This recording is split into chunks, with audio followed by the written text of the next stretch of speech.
and welcome to Nintendo Nostalgia. I'm your host, Ryan Black, and I am joined by special guest Robbie Hutchinson. You could say he's a junior NOS crew member.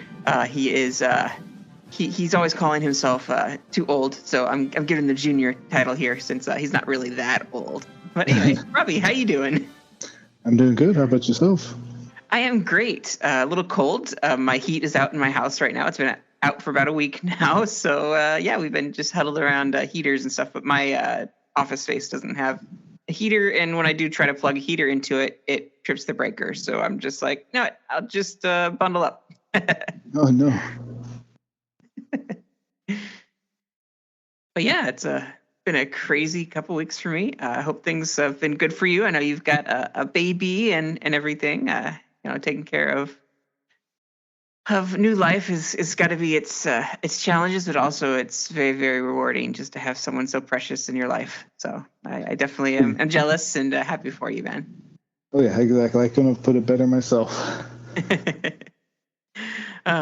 So let's go ahead and get into what we are Radical Rexing about.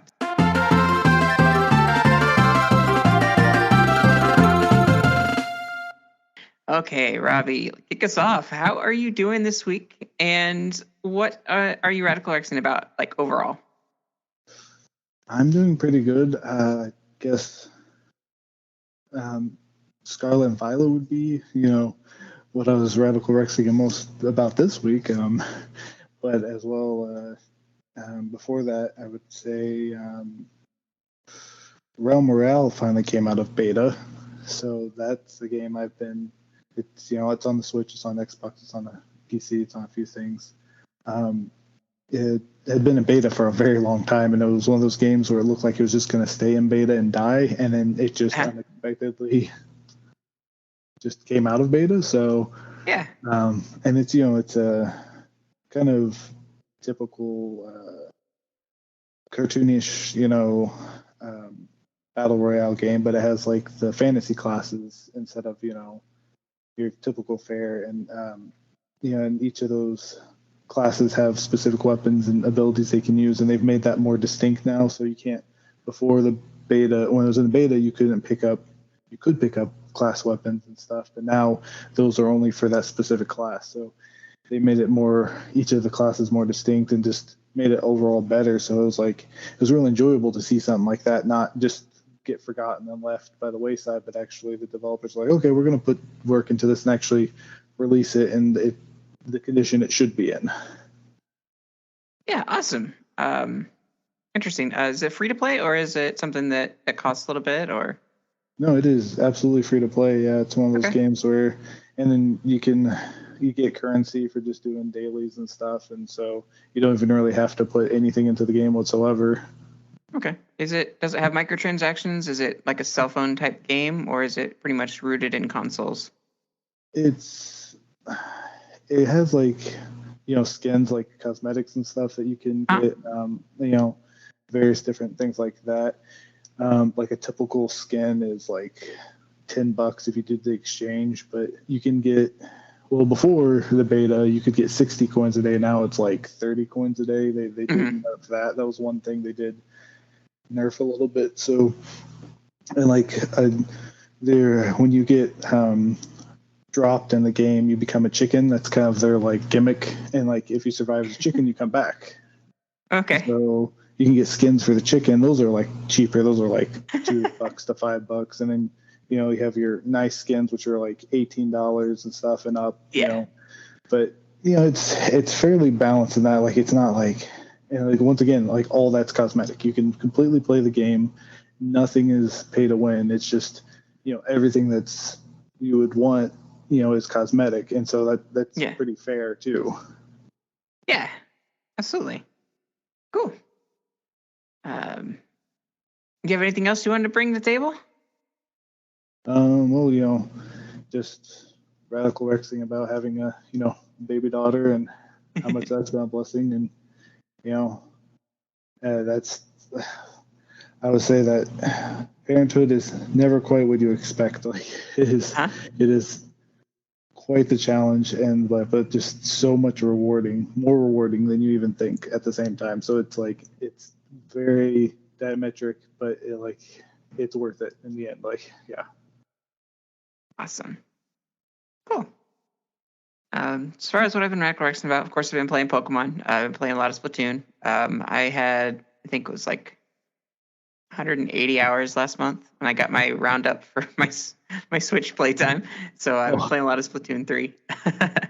But yeah, I've been enjoying Pokemon. I just caught a Dunsparce, and there's a slot in the Pokedex next to Dunsparce. It looks like Dunsparce might have an evolution. I've got my fingers crossed, hoping that they give him some love this game. But other than that, I've been really enjoying just seeing the new Pokemon. But we'll get into that in the main topic. And then outside of that, we recently had our Halloween party here at the house. It was late, and there wasn't very much turnout, but we did have a couple people come, and it was a good time. It was a dinner party, and we had good food and enjoyed lots of delicious snacks and things. It was overall a really good time, and I'm glad to be moving into the winter months, and Christmas and everything's right around the corner, and definitely looking forward to just chilling. Just wasn't expecting to be chilling this much with my heat being out. But yeah, we've got all of our pets in one room at night to keep us all warm. We've got our kotatsu table all warming. We took the blanket off the kotatsu, and we have that warming the room that we're sleeping in. So we're nice and cozy.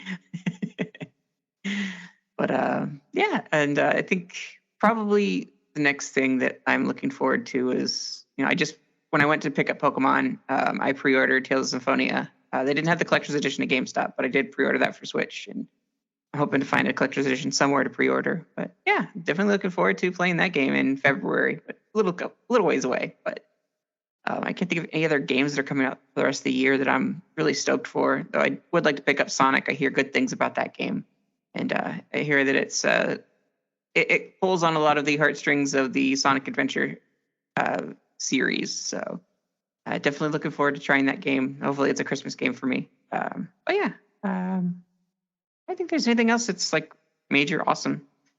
I think that's about it. Work's been good. So, we got lots of food to eat next week with Thanksgiving, and then the Black Friday sales. I'm sure everybody has their things picked out they want to get for people for Christmas or themselves or what have you. So there's a lot of deals out there. I'm actually hoping to get a new phone with Black Friday deals with T-Mobile or something. I haven't seen their deals come through yet, but fingers crossed, because I've got an iPhone 7, which is very outdated. Oh gosh, yeah. We're missing doctor's calls. They just don't come through to my phone, which is a bad thing. So definitely an urgent need. So yeah.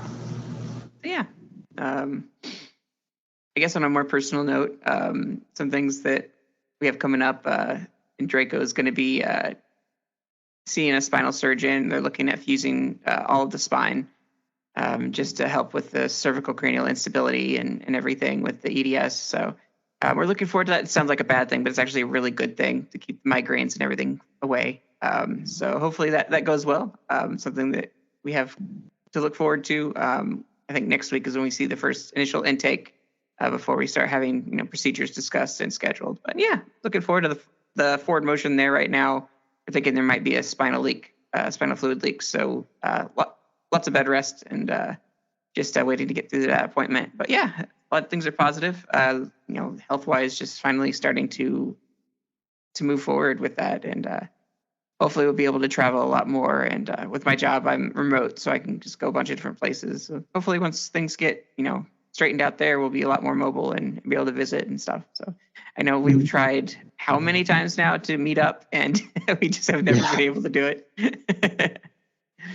I got to get some free time to come over there to you and visit. And I haven't even once met baby or wife. Maybe, I don't know. I'm off like at the end of this month, and the 30th and the 1st, I'm going to be off. So I don't know if you're busy those days or not, but I'm going to have that length of time to maybe come down and visit or something. I'll see if we can work something out. If not, then maybe a little bit later. And then we're also talking about having the Nostri get together for a white elephant gift exchange. So you're definitely invited to that. Awesome. Sounds good. Yeah, we'll figure something out, like hopefully here soon. Yeah, and hopefully you can join up on Pokemon. But speaking of Pokemon, let's go ahead and get into the topic today. Generally, we're just going to be talking about all things Pokemon, the state of Pokemon as a franchise, and from card games to video games to anime. The topic. So yeah, let's get into all things Pokemon.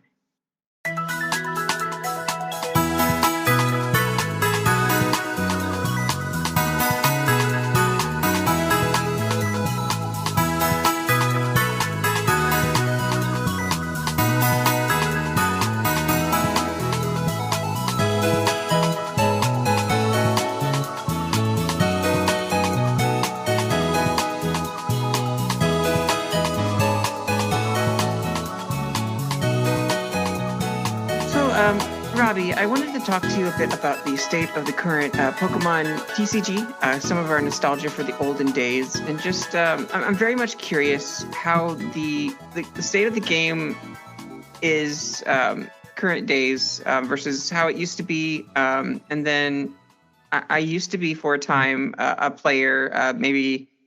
Oh, it's probably like 3 years ago, and I really enjoyed playing that time. But I didn't really do anything competitive, and I was a bit skeptical of the whole, old sets are null and void, and the new sets are what's in. And I'm not a big fan of the rotation like they do for Magic or Pokemon.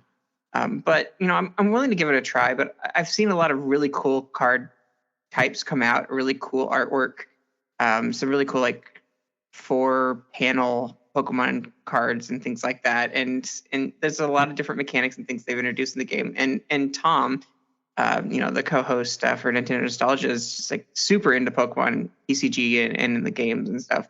And I've heard good things. I just never really made the plunge. And I know you frequently go out and try to find the biggest boxes that you can find, like the best ones, the latest ones, especially ones that have your favorite Pokemon in them. And I try to get some rare pulls. And you've shown me some rare pulls that you've gotten. And I just kind of wanted to see what the game is like nowadays compared to the olden days of Pokemon League and playing with it was very much, it felt like just whoever has the strongest Pokemon won or had the best luck. But now it seems like there's a lot more strategy to the game. And you've also played the other side of Yu-Gi-Oh! So I was kind of curious to see what you thought of the state of the game and how it's become. Well, from a Yu-Gi-Oh player's perspective, the amount of draw power you have in Pokemon is ridiculous. Like, especially nowadays, it's I guess tamer than it used to be, honestly, in some ways, but at the same time, still more exploitable. It's weird. Pokemon's in a weird place. The top-ranking decks, like in the Worlds, was like Arceus and Flying Pikachu, which was actually considered a bad card, and then people realized it had the VMAX actually had potential, and ended up decimating at Worlds. So it's like, I'm not super familiar right now. I don't have a whole lot of time to play. I did teach my wife how to play the game, and that was something fun, like to go, build because I have extra cards right now. We were just do some decks together, and we're playing, and that was really fun. I do keep up with like collectible things and stuff. Like was really into the Go set. I have almost all of it. In the one card that eludes me though is the Radiant Blastoise, like, which I've seen a few people have an issue with that. I have pulled, I believe, 6 Radiant Charizards and 6 Radiant Venusaurs, and not one Radiant Blastoise. So wow, yeah, it's a little bit ridiculous. Is that luck or is that just short print? It's just probability. Like, it's just It happens sometimes. Like, it's funny. It's a meme at this point. Like, like we joke every time I would buy another pack. I was like, well, let's see, and I'd like. Let's see if I get a Radiant Blastoise. Oh, it's another Radiant Charizard. Oh, it's another Radiant Venusaur.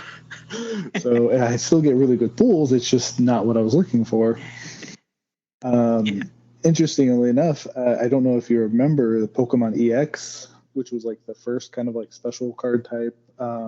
Yeah, they're actually coming back. That was announced after the Sword and Shield are done with the Scarlet and Violet. They're going back to Pokemon EX, so that's awesome. It's going to be a change in format. And that was the first one that introduced the two prize cards if you took them down, correct? Yeah. Okay. Yeah, I remember So playing around that time, and that was kind of a newer mechanic. So that's good.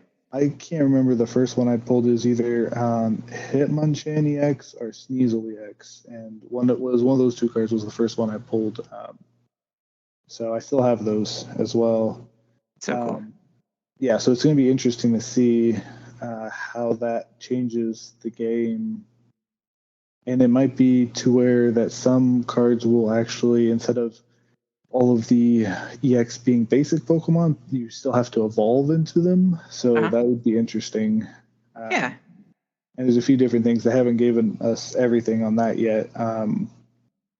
But it's interesting because Pokemon V just started and they're kind of now switching gears back to an older style. So um, has really kind of shaken things up a bit. I was liking the direction Pokemon was going. Like some of the V Pokemon were a little bit ridiculous, but before they get rid of them, they're actually releasing an unknown V, which is actually Ooh. unknown V. Yeah. Yeah. And so like I'm like, okay, that makes it worth it. Like that's the one thing I wanted to see. And there's gonna be an unknown V star, which on the card art it actually is the unknown spelling out V star on it. Nice. So that's how the V Pokemon are gonna go out with that. Which I was like, they had to do that. They had to do the Yeah. unknown V. Besides that, you know, it's I don't know. It's interesting to see the game is with Pokemon Live. It's had issues like that's Pokemon's kind of like card thing. They're being able to play without physical product and stuff, and you get codes for that and everything. Yeah. But they've switched over from their old one to their new one, and that hasn't been the greatest transition. People haven't liked the new one, so that's been a big talk in the community. They're trying to fix things. Some things have been fixed, but not everything that needed to be addressed has been fixed yet. So people still have the reservations about it. Are they still doing codes? Yeah, they're still doing codes. Like, I have so many codes. Actually, Live is technically coming out of beta also. Okay, that explains it. Beta, or it's in beta now. I don't know if it was an alpha before, but it's now available on Android for the first time.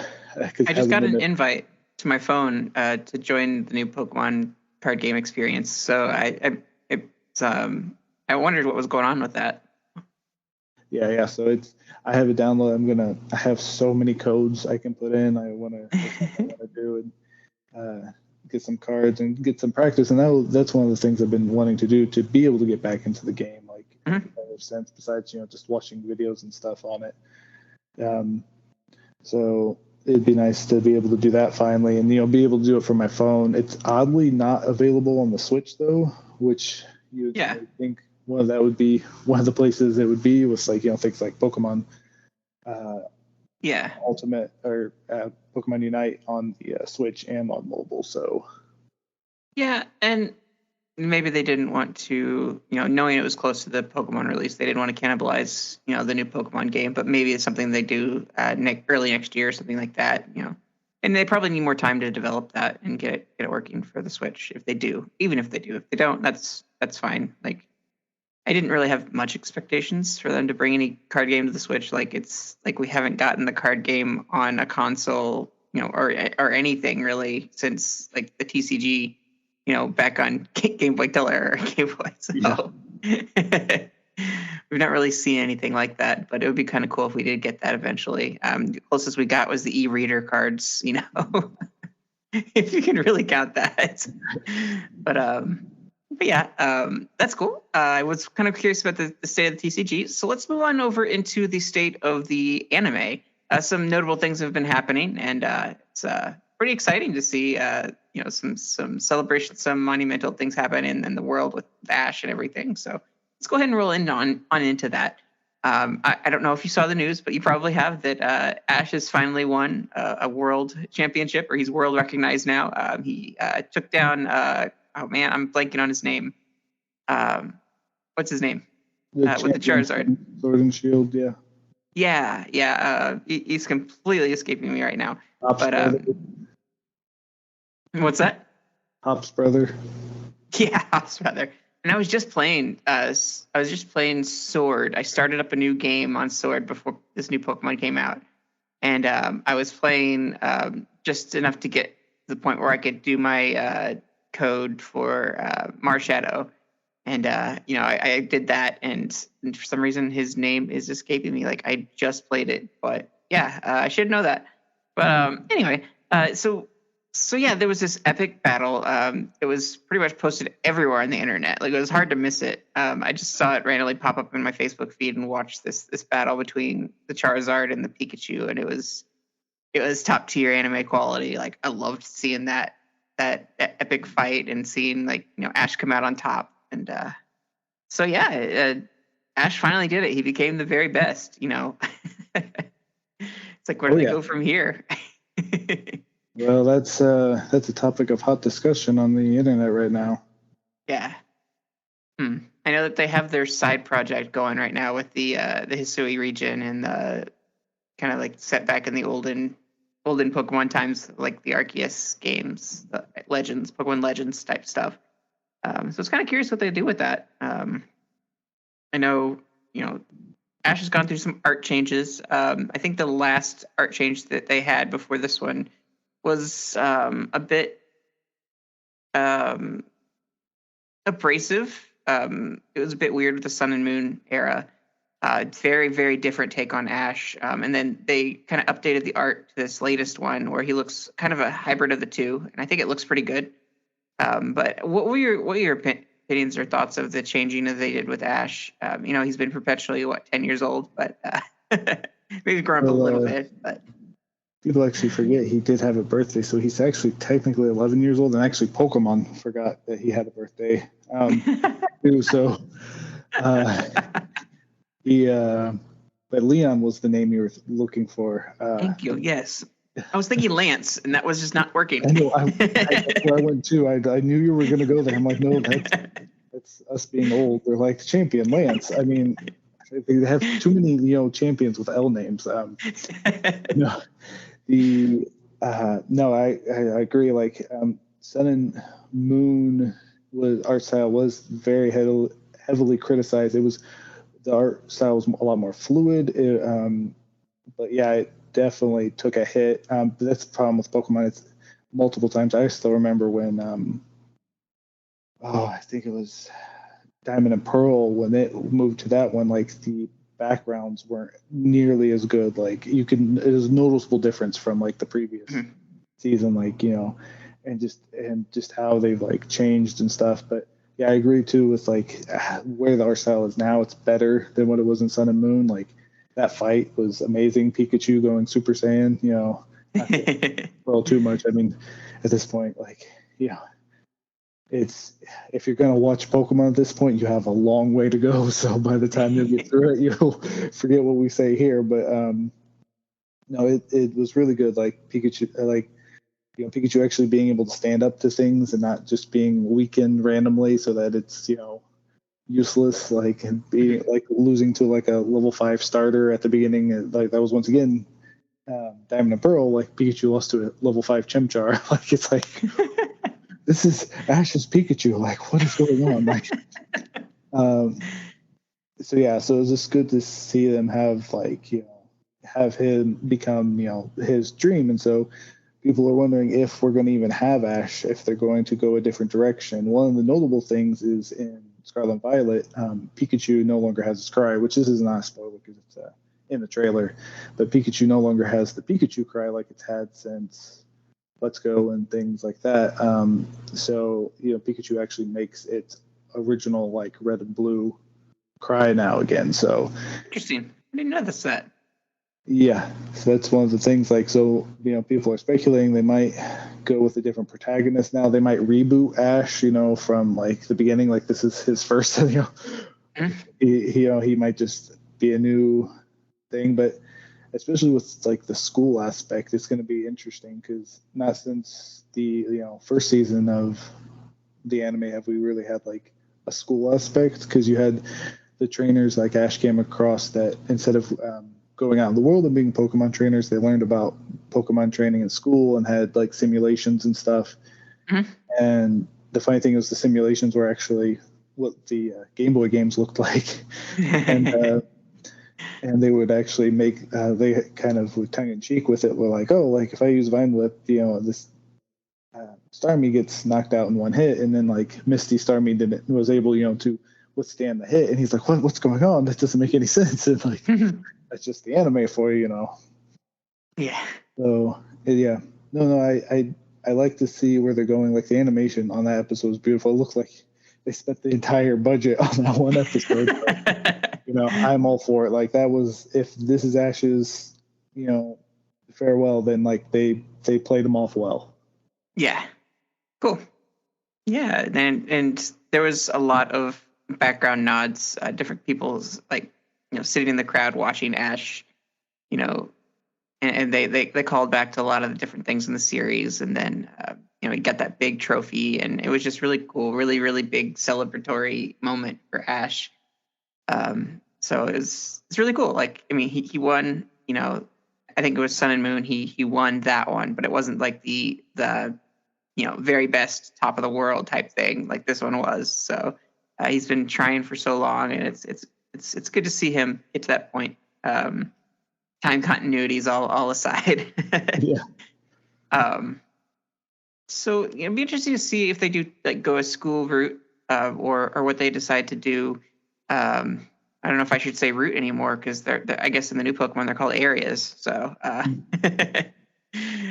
but they're challenging formulas. They're trying to see what they're going to do with that. I'm kind of curious to see if they eventually will do like a fast forward where Ash is the dad, and there's a new kid in town, like his son takes up the mantle or something. That'd be kind of cool.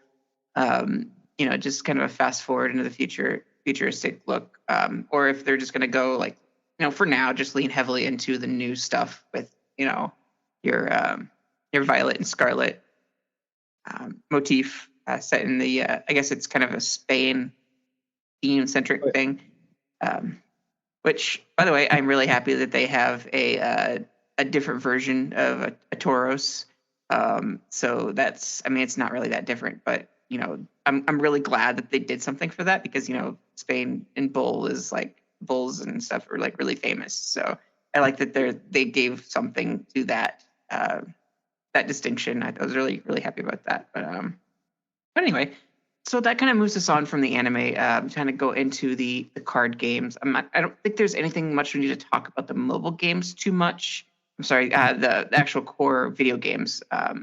As far as the mobile games go, or the side games and things, I know that they just released Sableye and Unite. I haven't played Unite in a long time, but there's several Pokemon. I'm like, oh, I'm almost tempted to go back and play that game because this Pokemon's here or this other Pokemon's here. Have you been keeping up with the game? So for Unite, it has the problem of MOBA. You have to have a group of people playing with you regularly. Like it's one of those games you have to have friends. Like because if you're not having friends, it's gonna be a slog, and solo queue and stuff is just not fun. So it's one of those games where we were playing for a little bit. We had gotten back in. I think around Sylveon. Yeah. And we had played when Glaceon was released again. We had both, me and my wife had both gotten Glaceon and things like that. And then after that, it's just been like, nope. It's just like you have to have people to play with in order to make it like enjoyable. And I was a League veteran. I played League of Legends from season 1 through 7, and it's MOBAs have their great benefits. There's really fun interactive gameplay in MOBAs, but they also have their issues, and the problem with especially Unite is some of the things that make it good or better about MOBA also actually hurt it, because there's not towers, and so you have nothing to defend you. You have no waves or anything like a standard MOBA. So if you can just absolutely just destroy another team, and there's little they can do about it, especially if the matchup is really one-sided. But then again, like you can get Zapdos, and then you can be winning all game long, and your opponent just barely steal the win from you at the end, like, and they haven't done anything all game. So it's one of those things where it's just so diametric, and it's like so like either you're starving or you're thriving, like, so it's like, and there's no in between, like it's so like that kind of burns people out faster than just having like a nice middle ground of gameplay. So Yeah. it's interesting. It's I think it has a lot of potential, but it's one of those games where it will probably continue to do well because it's free to play. Yeah. Yeah. It sounds like there may be some balancing or some things that need to be introduced there. Maybe, they do different game modes and shake things up, new ways to play. And so that might benefit from it. I know, like, from playing competitive, just you're playing a lot of Splatoon 3 lately, and there's a lot of like close matches and things. It sounds like, if there was more some added mechanics or something, like it could be anyone's game anytime. It's not so much you just basically there's no coming back from a really big, a really good team, and but then there's those niche ones where like you can steal a win just barely at the end or something. So, it sounds like they could do a little bit more adjustment for that game. But I'm glad that it's a thing. Like, we played, when I had COVID, we played quite a bit in January, in February. So that was a lot of fun playing with you guys. Oh yeah. And we I pretty much just slept from that to Pokemon Go, which I'm kind of on a hiatus from that right now. It got cold, so I'm not walking as much. But I'm definitely enjoying that. I'm hoping that they bring some of the mythical Pokemon to Pokemon Go soon. I'll probably get into play a little bit more for that, when they do. But I'm kind of on a hiatus for that, and picked up a little bit more Yu-Gi-Oh stuff, and of course got Pokemon game and Splatoon and everything, keeping me busy. So let's go ahead and get into the current games, the new ones that just released. I guess, was that just yesterday that it launched? I guess they did a midnight release if you did Thursday night. But let's go ahead and talk about that game, like our experiences so far that we've had with Pokemon Scarlet and Violet. And I'll let you go ahead and take over here, and talk a bit about your experiences with it, and then I can kind of follow up with that, and we can kind of go back and forth. So what are your first initial impressions? Well, I usually play games weirdly, so I either play Pokemon two different ways. I either just plow through them and just let one Pokemon get as strong as possible, or I'll meticulously collect every single Pokemon I can and every single item and stuff. And I've gone for the latter strategy this time. Mm-hmm. But the problem is like any game that has any kind of platforming or anything you can like search in and stuff, I have a need to try to push that as far as I can and try to break it. Like, so so this isn't not much of a spoiler or anything. And once you get past the first area, before even the first town, really, outside of the starting town, yeah, you can do a little bit of exploring there. And I found a hill, and like you're not supposed to make it up onto the hill quite yet, but I was able to like shimmy myself and get just the right angle and get up on top of the hill. And then another thing was one of the mechanics they added to this game is to where you can, because one of the things that was actually frustrating in Sword and Shield was with flying Pokemon, you had to wait for them to come down to you. Yeah. So in this game, you can just look at a Pokemon, throw your Pokeball, and initiate the fight. Mm-hmm. Well, this kind of teleports you a little bit over, if you're a little bit of a distance. Uh-huh. And so another way I broke the game is there's a ledge, and you can't make that jump unless you have something later on. And there was a Pokemon on the other side, so I could initiate a fight, and it teleported me to the other side of the ledge, and I got to area 4, and I was not even to the first town yet. So so I've been catching just a whole bunch of Pokemon in an area that I wasn't even supposed to get to. And I found out something interesting because I've done light research on the game before going into it, but I wanted most of the things to not be spoiled. Yeah. I did not realize that they changed how this game works from every other Pokemon game. And it makes sense with the mechanic of being able to go into anybody's Pokemon game. Also, side note on that, be careful who you let in your game because they can steal your shinies. I found out. Ooh. Yeah, so I'm like, oh, it's a really interesting mechanic. But if they take your Pokemon from your world, including your shinies, that's would make me hesitant about having people come into my Pokemon world. Yeah, definitely a good warning there. Yeah. So, but they changed it to where now not only Pokemon you trade will not listen to you if they're over a certain level. Pokemon you catch won't listen to you if they're over a certain level. Okay. Huh. So I was really excited. Like, I managed to catch, a Pokemon. My Pokemon are level 5 through 10, and I was able to catch level 20 Pokemon, but it won't listen to me. So, Yeah. It'll do the thing where it'll sometimes listen to you, sometimes not, just depending. My wife even caught a level 33 Pokemon in that area because I helped her with that glitch and got her up there as well. And she, I think it was a Sazlet or the evolution. I just my mind is forgetting the name of Salazzle. Yeah, she caught a level 33 one. Like, and and the thing is, also another note because I saw a video on this is autosave is on by default. So I had to turn that off. Yeah. Autosave it's a really good idea. That's one of the things that's helped me because I though I don't have quick balls, one of the tricks, with quick balls is saving before you catch a Pokemon, just throwing the quick ball over and over again until you get the critical capture that first time. Yeah. That's one of the things I was doing was just a hard grinding, like trying to get all the Pokemon that I'm not supposed to be able to catch at this point, and just doing that. And I ended up catching everything in that area, and I've moved on. I'm now finally going to, the actual school and stuff. Yeah. So yeah, pretty much that's I've got a shiny.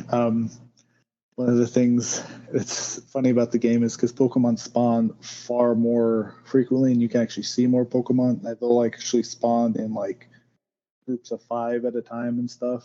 Yeah, and sometimes you'll get the evolutions in with the 5. So cool. Oh yeah, I actually got the new electric fighting Pokemon. I got one of those. Yeah, I just did that today. It's a middle evolution in the in that area. It spawned with a bunch of them. But I got a shiny Swablu, and I was catching another Pokemon, and I could see it. And I'm like, hurry up, hurry up, hurry up, hurry up. You have to go through all the things. Do you want to give it a nickname? And where do you want to send it? I was like, hurry up, hurry up, hurry up. And I just darted over there. That was pretty nice. They say shinies, and I've seen a few people have shinies before the first area just because of how much they spawn. So if you just spend time roaming around, you can get shinies a lot easier. But on the counter side is they don't make a noise anymore like in the wild. So in Let's Go, you would hear the sparkles and stuff, and people would use that cue. So you have to have you have to have a trained eye to be able to see those things. So I was glad I saw that Swablu because it's been one I've been wanting for a while. I haven't never in Pokemon Go or anything. I've just in any other game I've just never been able to get a shiny Swablu for some reason, and this one I did. So I was like, hey, I'll take it. Oh, yeah. What do they look like in the wild? Do they give off a shimmer or something to catch your eye, or is that you really have to know the different colors? Nope, you really have to know the different colors, which makes me so paranoid because fletchlings spawn in the game and their shiny is very, very similar to their normal, and so I will stare at every single one. They spawn in a group of 5. I'm like, are you all the same? Okay, you're all the same. So yeah, you'll do the shiny sparkle when you initiate the battle. So if you're not sure, just go into a battle with them, and then they'll do the sparkle if they are shiny. Okay. I was fighting one of the pig Pokemon, and I saw it was a different color, and I went to fight it, and it was just a different gendered version. But then I was playing a raid battle, and someone brought in the shiny version, and it just looked like a pig. It was just a big pig. Yeah. I'm like, okay, that's kind of cool. that the shiny is like that. But yeah, I haven't seen any shinies yet. I saw a couple of spoiler Pokemon just from doing the raid battle stuff. A couple people threw in some things that I didn't know what it was from or what it was related to. The one that was looked like a water Pokemon. It could have been the third evolution to Quaxley, or the second stage, but I wasn't quite sure because it seemed off. It wasn't quite a duck. So I wasn't sure if that was actually what I was seeing, if that was something else. And then I got to see the Fido evolution. That was kind of cool to see. There's a couple other things I've seen just from playing the raids, but yeah, I got my Dunsparce. I'm pretty happy about that. It's a fire Dunsparce, and then I caught another one that was just a regular one, and I'm hoping that there's that evolution there. But there's a couple other cool ones I got. Like I got a Poniard that had ghost type, and there's another one I got that was steel. Oh, it was the punk rock Pokemon, the electric poison. The lower evolution or the higher evolution? The lower evolution. I cannot think of what its name is. It throws a temper tantrum, but Toxel. Toxel. Yeah, Toxel. So I got that one that's a steel version, and I may just train that one up to be, to see how it becomes. Because I like the idea of that being steel, kind of offset with the poison and the electric and stuff. But so instead of being 4 times weak against ground, it's only 2 times weak against ground. Yeah. You changed up. But yeah, it's just kind of cool to see some of these different typings that you can do. I don't think there's really any fire moves that work well with Dunsparce, because the Dunsparce is really built for being physical and physical attack, and I can't think of any fire moves that be physical damaging that you could teach to that one. And none of the moves become that type, correct? Like they have to have a fire type.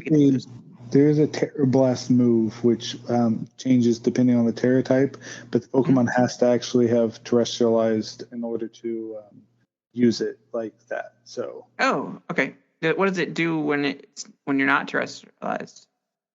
I'm not sure. I think it might just be a normal move. I haven't messed with it too much because I haven't even got to the part. I just now got to the part where I could terrestrialize. Okay. That's cool. I'm absolutely loving, discovering new Pokemon again. Like I'm doing the thing where I'm trying to catch just everything that I can. I'm not worrying about evolving anything older because I've got, eventually I'll be able to port all that into the game. But I still want to catch things as I come across to them. So I'm not going to spend time like leveling up each thing to get the next evolution, but I'll catch it if there's another stage, and I'll worry about leveling stuff up once I've gotten through, majority of what I can catch.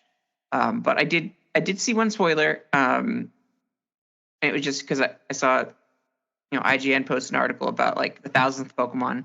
There's over 1,000 Pokemon now, and they said that the 1,000th one was kind of interesting. So I definitely checked that one out, and it was okay. Like, cool. I'm glad that they did something for the 1,000th. But it's awesome that there's 1,000 now. Like, that's so cool. I don't know what all that involves or what all, but I've been really enjoying seeing some of them. I think. And I get this pretty early on, so I don't think it's too spoilery. And actually, they show it in the opening. It's an animation of the game, so I guess it's not really spoiler at all. But I really, really like the Flamingo Pokemon. Flamigo. I love that Pokemon so much. Like, it's helped me so many times already. Like, I didn't even expect it to, because like just the wind type or the wing, just that typing. Just being able to use wing attack, but also have some fighting in there too to help, offset things. Like it's kind of cool to have that type matchup. Though it's really weird to get hit by another flying Pokemon and it be super effective. Because like I don't know how the typing things work in this, but did they change it up a little bit, or did I misunderstood? Because I always thought that the second type was an off type, and so it wasn't as weak. But it seems like in this one, like it's flying fighting, but yet flying works really well, super effective against the fighting, which is the secondary. So I wasn't sure how that worked. That was one of the so there are a lot of older like Pokemon magazines and stuff that have a lot of information that wasn't quite correct. Like I had one that was a really good magazine, but but one of the things it said that if a Pokemon was pure type, it would get 1.5 stab, and if it was a dual type, it would get 1.25 stab, which may have been something they were originally going to put in like the second gen games, but wasn't the case. It was actually just all stab is 1.5 times. Bonus to the attack. So yeah, no, weakness is just added up straight. So like if you're weak against now Pokemon Go does some weird things with like type advantages and weaknesses and stuff, especially because they don't have immunity in that game. But outside of that, like if you get hit with a flying move, unless you have another type that's like resistant, like if you're fighting steel, sorry, then you're not going to take as much damage from a flying attack. Yeah. Okay. All right. That makes sense, I suppose. But yeah, I've really enjoyed the Flamingo. I don't know if it evolves or not, but I've been leveling it up just because it's been a bit of a bruiser for my team. It's the one that I switch out when I'm having some trouble, and it mops up things for me. So, I like its idea where it doesn't get intimidated, and it can hit Ghost and what have you. You just hit them with fighting moves and stuff. So it's kind of cool. Does it have the Scrappy ability? Yeah. Actually, no, I was thinking of you because when I went up to the area I wasn't supposed to be in yet, there was a Halucha there. Oh, so cool. I caught the Flamingo already, and then I was like, oh, hey, Halucha. So I ended up catching the Halucha. I was like, oh, man, I need to tell Ryan about this spot so he can come up here and catch the Halucha. Awesome. Yeah, I'm curious to see what Pokemon they have in there, but Dunsparce is in there. I'm really happy about that. I haven't seen a Togepi yet, but a lot of the other babies were wandering around in the starting area, or not too far from the starting area. So I just wondered if it was something that was actually in the game or maybe not. I did find Basculin and noticed that it didn't have an evolution in the Pokedex. So that's kind of interesting. Basculegion is something that's from history. I didn't expect it to actually show up because it's only existed in the past, like the far past. So it's kind of cool to see that it didn't have a representation there. It didn't have a slot there. Well, it's like don't count that out quite yet because it's probably going to be a similar situation that we had with Sword and Shield and stuff. So like, we had the Glare and Meowth and the Berserker. But you could still bring in a Alolan Persian or a Alolan, or the regular Persian to the game. So it's going to be a similar situation. And I'm pretty sure that they're going to have connectivity with Arceus and stuff once you can have that connection with home, and you can bring some of those older Pokemon in. Yeah, I wouldn't be surprised with National Deck. Yeah, well, it makes sense with this game doing the whole like past and future kind of thing. That's kind of been like the vague theme they've been teasing. Not that I've looked incredibly too much into that story wise, but you have your Rock Drake Pokemon and your Space Motorcycle Pokemon. So like it's interesting thing. So it'd be nice. I was happily surprised when I was like, okay, they're gonna be bringing these Pokemon into the game. So because there's a couple ones I didn't really play Arceus, and so there was a couple Pokemon I was like, hey, I would like to maybe get some of these. Even though I didn't want to go out and play the entirety of Arceus just to get a couple Pokemon. Yeah, definitely worth playing. A lot of fun. I came across a fire Pokemon, and unfortunately I knocked it out. So I gotta hope that it comes back and I can catch it. I just saw it recently I'm kind of doing. I've done 2 gyms and I did 1 Titan, and now I'm doing the first Team Star battle, and that Pokemon showed up there, and I kind of wished I could have caught it before, and worked with that, but. Just slowly leveling up Pokemon, trying to get them evolved. I did do mystery trading a lot, or whatever they call it. I can't think of what it is, like quick trade or something. But I've been doing that a lot, and I got a Pokemon that I hadn't had before. It was some kind of electric flying bird, and I got that evolved to its second form, or its first stage, and it looks like it might have a third stage. So I'm having fun, like kind of discovering new Pokemon and really enjoying going in without any spoilers. Really, I don't know what any of the evolutions look like for the starters, and I'm on the first stage for that starter, and I just hit level 30, so I'm hoping that I'm maybe 4 more levels or so, or 4 to 6 more levels, and I'll have that third one and see what it looks like. But I'm curious to see what the others look like too. But I'm definitely just enjoying, trying to get my living dex going. So I'm catching like multiples of Pokemon just to make sure I've got one of each.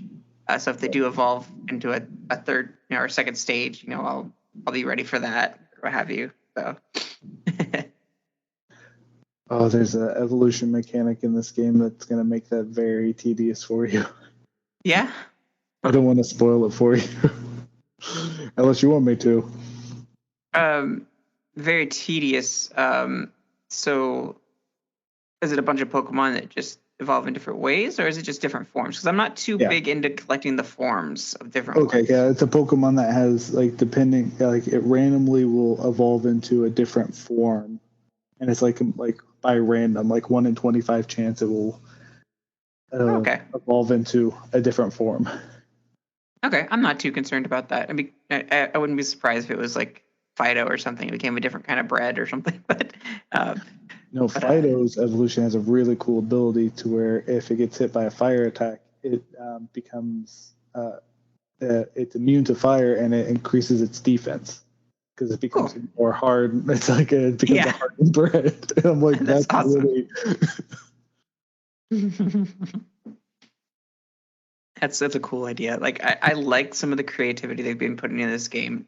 Like music is phenomenal. Like Toby Fox helped out with some of that, and you can tell like it's catchy. It's good. Like there's a lot of stuff that like cycles, and it's like different arrangements of the same like tune, but like it's still got a lot of variety in different areas. I'm loving it a lot. They had one that was very Spain centric in its sound. And it kind of pulled on those regional strings, and I really like what they're doing with that. I've enjoyed the music quite a bit in this game. Just in general, the sound quality, despite Pokemon's flaws that it has, this new version with glitches and the sky appearing at the end of a battle below you, or other strange things. I've seen some pretty crazy videos out there online of glitches. But it's got its glitchy messes, but I think like I can praise them. Like they took to heart a lot of the things people complained about in past games. Were like, the character models are so boring. Like, and you have like detailed clothing with threads. You can tell the individual threads, and then you have some Pokemon that have like hair built out on them. Like it's a lot. It's really cool to see a Pokemon that has individual strands of hair and has that texture and look to them. And if you look at, like I was looking at Dunsparce on a screen, and it looked kind of scaly. And I was like, yes, this is awesome. Like Pokemon detail. Like they put a lot of care into the character models and a little less care into the overworld and some of the glitches and things. Like I guess there's a memory leak going on where you have to reset or turn off your game and turn it back on again to clear the memory leak, or to clear the memory so it functions better again. But besides its technical difficulties, like some of the care they put into certain areas definitely shows, and I'm really happy that they're taking those steps forward. And these are building blocks towards taking these assets and building upon that and making the world better in the next game, and keeping those other assets that are beautiful like going. And perhaps they're going to do each iteration is going to have like an improvement in like the attacks, animations, and things like that. And it's just a little bit at a time each time until you get to that really awesome, like kind of crescendo of everything. I'm hoping that crescendos into an MMO, but that's everybody's Pokemon dream. Well, one of the things they actually, a lot of things they have improved in this game. The thing that's like kind of overshadowing is like the slowness of the overworld and stuff. But like menu screens and everything's so snappy. Like everything's so snappy compared to like even Sword and Shield. And then except for switching Pokemon, that's a little bit slower, but it makes more sense given the overworld and stuff. Outside of that, like just I was like, oh man, they've made so many improvements. I remember looking at your starting house and stuff. I was like, wow, this is really pretty. This is really detailed. And I looked at a painting and I was thrown into a black void because the camera moved outside of where it was supposed to go. And I was like, oh gosh, what happened? And I just turned the camera and I was back into the. So yeah, that is I guess the quintessential experience of Scarlet and Violet. It's like, oh, this is really pretty. Oh my gosh, what is going on? Okay, it's fine. It's minor. It's nothing like too major. Actually, was just seeing that Game Informer was passing around. Like, if your game does crash, there's like a code you can put in, and there's actually like a secret like save file, or it just puts you back to the last place you were, even without the save. Like, kind of almost like a quick save feature. Yeah. And like you just go from the menu and stuff and just hit the buttons at the opening screen and stuff, and it'll take you back to that like quick save. Oh, cool. That's really cool. Really handy. Yeah. So there's a lot of things in here that they gave just in case, like the whole thing that it's a very ambitious project. It is very fun. Like, I'm very much enjoying it. Like, I know there's some people who like those glitches and stuff just take them right out of the game and stuff, and that's just like PC players who like the frame rate dropped 2 points because like 5 hoppets spawned at the same time right next to me. Like, that's not going to bother me as much as the amount of detail, amount of fun I'm having just getting to explore. Like, because I've explored for over an hour and I didn't even get to the first town. Like, and you don't do that in a Pokemon game. Like, you don't, how close were you from Pallet, to Viridian City? Like, that walk is like nothing. And like now, this is kind of what feels like to actually be, like what you thought Pokemon was as a kid. Like, just this sprawling landscape that you can, search. Yeah, I almost run into the problem where, like, if I'm on my mount, like riding around, like, and going fast, like, I'm annoyed by how many Pokemon are there because I accidentally run into them and start a battle because I can't get around all those because I want to do the open world like run and then accidentally trigger the battles and stuff. But and that's another thing, like, you can go faster on your mount and like you do it. They just added some effects to make it look like you're going faster, but you're not really sped up that fast. And I'm like, this is kind of dumb. But no, I like they get some weird like pacing things. Like when we first start, you're just like walking, and like eventually you'll start to be able to run. But like it's taking forever, and so like it gives you that feeling like you're actually moving faster when you may not have that. It's like got some weird like jarring things with just mechanics. There's other things like I'm cracking up at some of these glitches and bugs that I see. Like, it doesn't take me out of the experience. I mean, as much as like it's comical, so that's enough for me, like rewarding enough for me. And I probably would be bothered if I was like trying to get immersed into the game. But I played so many Pokemon, like it's almost refreshing to see these silly things. Not to say that they shouldn't clean them up, but oh yeah, no, I loved being able to, by like skill or just figuring something out, get to a place where I wasn't supposed to be, like, and then be able to catch Pokemon and stuff like that. That is, to me, is like what I love to do. Is like doing that and like testing my skill, being able to catch Pokemon I shouldn't be able to catch. I understand because of having the mechanic with people coming into the game. You can be at the end of the game and have someone new come in the game catch like a level 50 Pokemon just by saving and like throwing a Pokeball at it and getting a critical capture, and then being able to go back to their game and have a level 50 Pokemon just breeze through the game. So I understand why, but I would like if they would have allowed us to use those Pokemon that I captured this like in my game, like I should be able to use it. I went through the things and caught a level 25 Scyther that has false swipe on it, and I'm like, oh yeah, I want to use that. Like, I want to that would help me catch Pokemon. Like,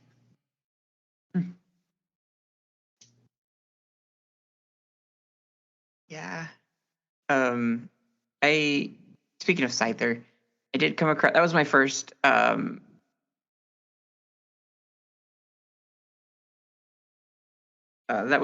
terrestrialized Pokemon, and I threw a lot at it. Like I used what is it?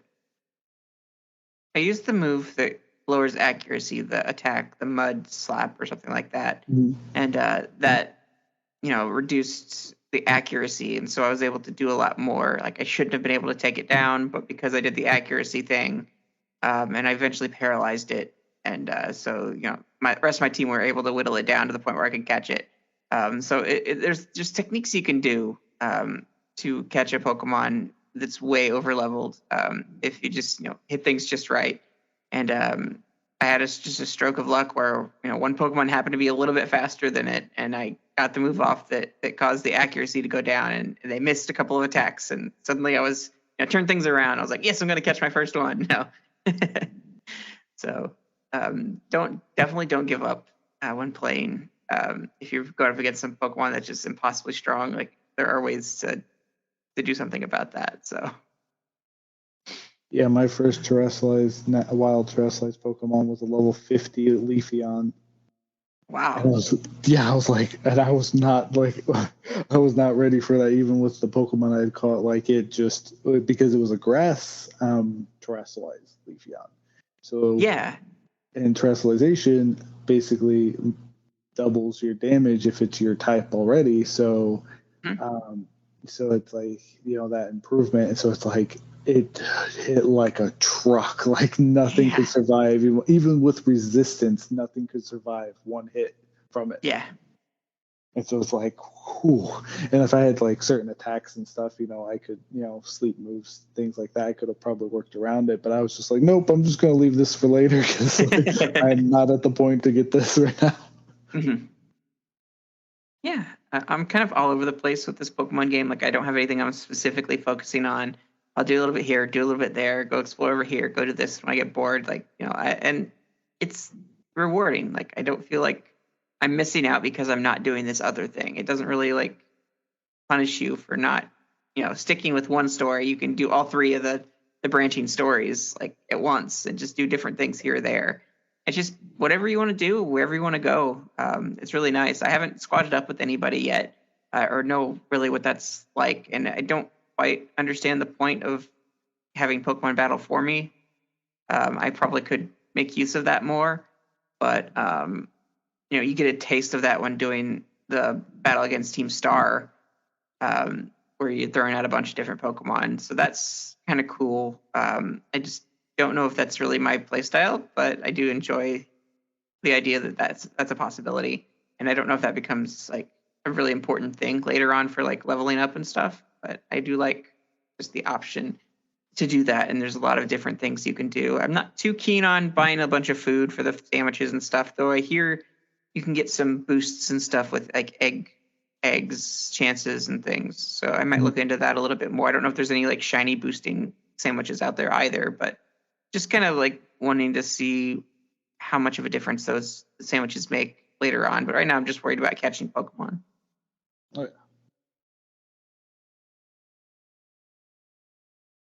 Haven't figured out how to do the picnic mechanic yet, but I hear that's how you get eggs and things.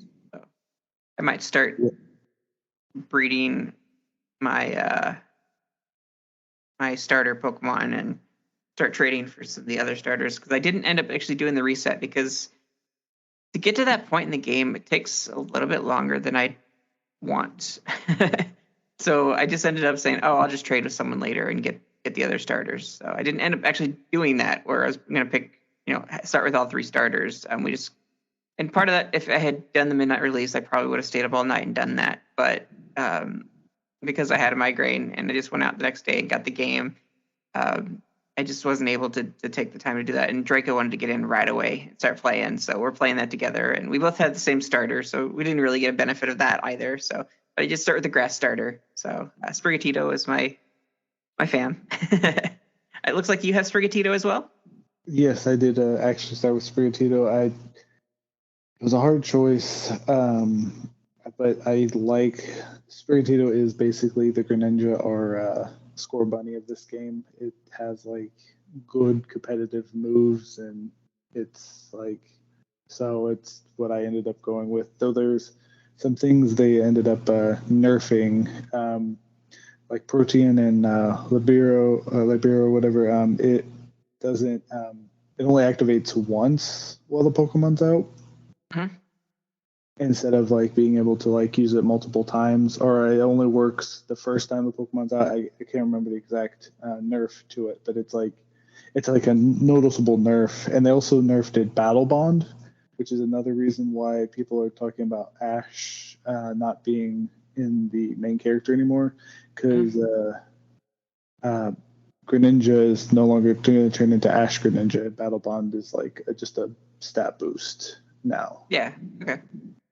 So those so it's interesting, and also eventually most of the Pokemon games you can bring in most of the legendaries, and they randomly nerf Cresselia for some reason. Just a little bit, but like Cresselia is a Pokemon I used competitively, back I think in 7th gen. And it's a Pokemon I really liked. So I was like, why now? And the only thing I could think of is maybe it was oppressive in the Shining Diamond and Pearl games, Brilliant Diamond, Shining Pearl. But the thing about those games is those aren't truly like the Gen 7 meta, because like it was really weird how they did those games, because they don't really have like you can't really trade the Pokemon back and forth between the games, and like only competitive was done in Sword and Shield and not and necessarily those. And they had a lot limited move pool. Like Zapdos, which has been a competitive staple for a long time, was like considered like garbage because it didn't have like most of its like competitive moves like Heat Wave and stuff, which is good coverage for it.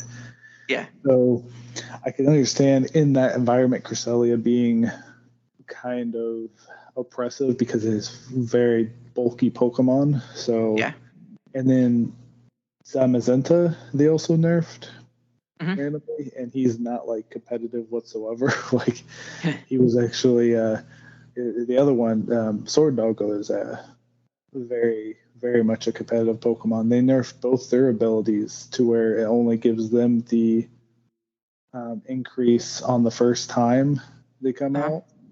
I guess like if they get killed in like raid battles and stuff, like you don't get that boost again. And so it's like that's kind of rough. I mean, they're still decent Pokemon, but Yeah.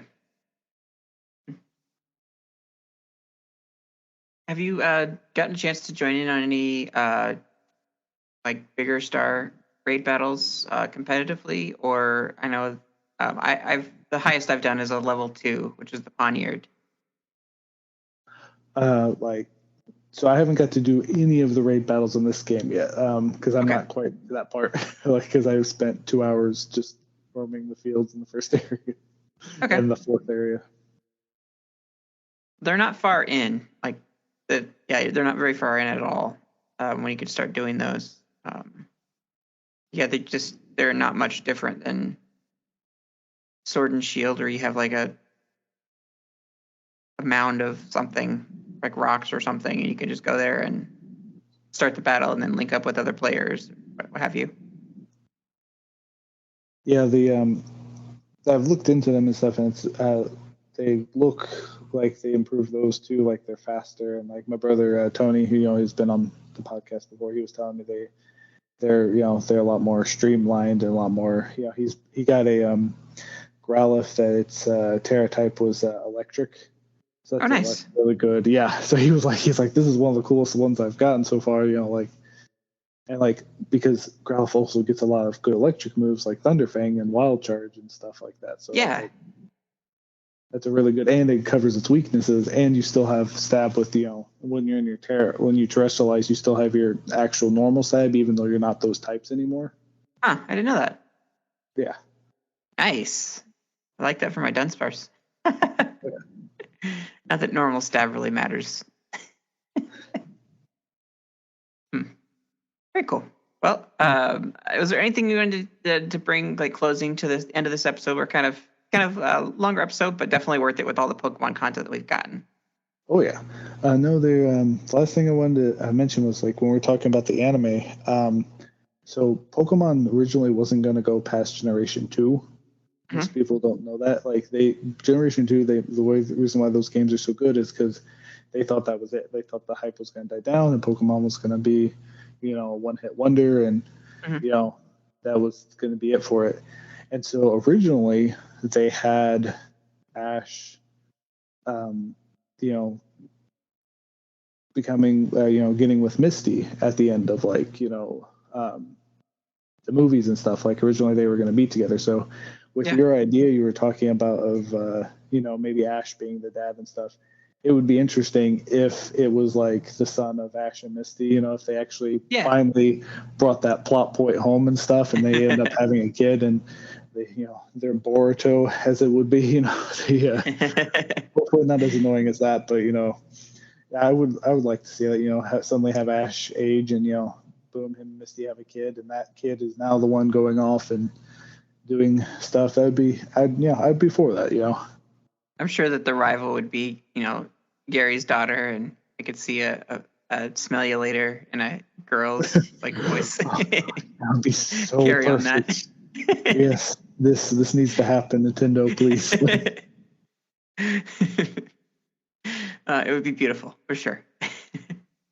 But I'm excited to see where the series goes. They put a lot of love into the series these past few years, and there's been some missteps with graphics and things that they've handled with some things, but other things I think were really good, and I still think the Pokemon games are in good hands, and I honestly expect Pokemon to go back and put patches in to make things better for the gameplay experience, to make it a great game. So I'm not willing to fault it from its launch, to say that they're not going to fix anything. And if they don't fix anything, I'll be a little hesitant on the next game being very good quality, but also I've seen how much care they put into the character models. Bodies are defined, they're not just straight boards and stuff like that. So, and that just the care of the clothing and the customization and stuff has gotten better. And so I really do like the steps they've been taking to make it really great.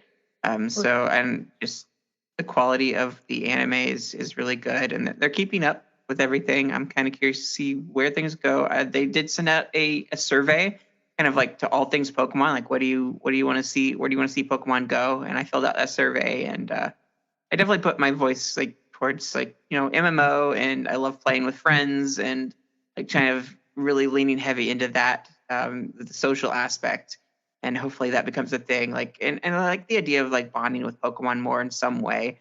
Not necessarily a Pokemon and me thing, but just something that makes something natural flow of things. It would be really nice to have connections connections with Tamagotchis or whatever back in the day, but something a little bit more deep than that. Build friendships with your Pokemon, give something to do with those Pokemon, even if they're at level 100, give them something that you can do with them, to bond with them, to grow, and to make them your team, and be proud of them, but also play with your friends and grow in those experiences too. Just the bonds with Pokemon and just in immersion in those worlds would be pretty cool. I love the Pokemon series. It's a lot of fun. I don't mind doing the grinding stuff, though I will say Pokemon still puts me to sleep whenever I do grinding, or trying to hatch eggs or something. I'll pass out pretty quickly, but I really, really enjoy the series, and I think it's just a really relaxing thing for me, and I could just completely get lost in it. I could forget to eat, forget to sleep, unless I just pass out. That's what I do my college days. I would not sleep. I would just play Pokemon. That's what I would do at night, and that was my thing. That was my thing to zone out with and just enjoy. So I'm glad that we get a new generation of that, and I'm enjoying just the themes and the care they put into what they have in this game. And I'm excited to see it, get better from here, with the improvements of patches, and just, I love it. I love, we've got a new Pokemon to play. It's really awesome. And I'm really hopeful for the Pokemon series as a whole. And I hope people are able to get back into it, with the Legends Arceus being a new take on the series, and a fresh take on the gameplay. versus new Pokemon in this game, like lots of new Pokemon to get in this game, and then other adventures with your Pokemon Unites and your Pokemon Shuffles and other games, the mobile games. I think it's really cool that they have like a Fire Emblem-esque style one where you can collect the trainers and stuff with the other Pokemon mobile games and the cafe game as well. So definitely some cool things there. We never did get Pokemon Sleep. Who knows where that is? Maybe we'll see it again someday. But you already have Pokemon Sleep, so true that. Well, do you want to show, before we end the episode, do you want to tell everyone where they can find you? You can find me on Twitter at stoic_hero, and same on YouTube. YouTube actually just added handles and stuff, so it's stoic_hero there as well. Awesome. Of course, you can always find our show on the major podcast catchers out there. You can also find us on Facebook or on Twitter at Nintendo_NOS. See how long Twitter lasts with all the latest that's been going on with that. But hopefully that's still a thing going forward. And you can also find us, just on our Facebook chat. We absolutely love and have a good community there. We never really got big into Discord chat, but Facebook, we have our own chat there it's a pretty thriving community, and definitely a lot of cool content streamers on there, and just in general, just a good place to hang out. And again, we're glad we're back with the podcasting again, and I hope you are enjoying the episodes just as much as we are. Glad to be back. And well, I think that brings us to the end of the episode, Robbie. I hope you have a good rest of your week, and I hope everyone who listens has a good week, and we will all catch you later. Bye. Later, Preston.